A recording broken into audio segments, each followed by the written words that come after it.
খুবেই দুৰ্ভাগ্যজনক বিষয় যে বিগত 2 মাহ জানুৱাৰী ফেব্ৰুৱাৰী দুটাকে মাহ অসমৰ আমাৰ গোৱালপাৰা জিলাত যিসকল ক্ষুদ্ৰ ব্যৱসায়ী আছে, আমাৰ যিসকল হাটুৱাসকল আছে, যে হাট বজাৰত যিসকলে বজাৰ কৰে তেওঁলোকে আমি হাটুৱা বুলি কওঁ আমাৰ ঘৰুৱা ভাষাত। এই হাটুৱাসকলে বজাৰসমূহত তেওঁলোকে হাট বাৰ কৰিবলৈ গ'লে মেঘালয়ত একাংশ দুষ্কৃতিকাৰী তেওঁলোকক বাজাৰত বহিব নিদিয়ে, তেওঁলোকক আধা বাটৰ পৰা ঘূৰাই পঠিয়াই দিয়ে আৰু এই ধৰণৰ ঠাইবিলাক তেওঁলোকৰ বেদখল কৰিছে বহুতে। তেওঁলোকৰ যে সৰু সৰু ঘৰ থাকে সেইবিলাকো কিন্তু দেখা গৈছে যে একাংশ কিছু দুষ্কৃতিকাৰী বেদখল কৰিছে।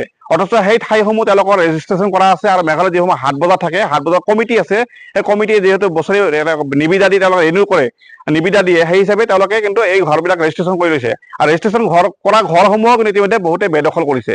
এনে ক্ষেত্ৰত আমাৰ অসমৰ যিসমূহ হাটুৱাসকল আছে, ব্যৱসায়ীসকল, তেওঁলোকে বহু হাৰাশাস্তিৰ সন্মুখীন হৈছে। অসমৰ শ্ৰমিকসকল হাৰাশাস্তিৰ সন্মুখীন হৈছে। বিভিন্ন ঠাইত তেওঁলোকক মাৰপিট কৰা ঘটনা সংঘটিত হৈছে। যোৱা পৰহিও আপোনালোকে নিশ্চয় অৱগত, যোৱা পৰহিত এই তামোলৰ ব্যৱসায় কৰা দুগৰাকী ব্যক্তিক ইতিমধ্যে মেঘালয়ৰ হাতীবছাত তেওঁলোকক মানে বেয়াকৈ মাৰধৰ কৰি তেওঁলোকৰ পইচা পাতি কাঢ়ি লৈছে। এই ধৰণৰ ঘটনা সংঘটিত হৈছে। কিন্তু দেখা গৈছে যে অসম চৰকাৰ তথা মেঘালয় চৰকাৰ এই ক্ষেত্ৰত কিন্তু ব্যৱস্থা গ্ৰহণ কৰাত খুবেই ব্যৰ্থ হৈছে।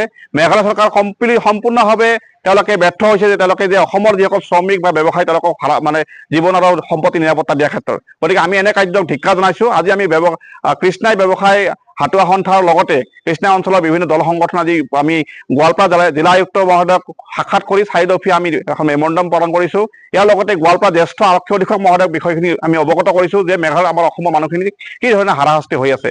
গতিকে এই ক্ষেত্ৰত তেওঁলোকে অতি শীঘ্ৰে যে ব্যৱস্থাখিনি তেওঁলোকে যে এই যিখিনি প্ৰব্লেমছ হৈছে প্ৰব্লেম ছল্ভ কৰাৰ কাৰণে আমি দাবী জনাইছোঁ। ইয়াৰ লগতে যিসকল ব্যৱসায়ী ইতিমধ্যে জীৱনৰ বা সম্পত্তি নিৰাপত্তা নহয়, তেওঁলোকৰ যে জীৱনৰ সম্পত্তি নিৰাপত্তা সুনিশ্চিত কৰক।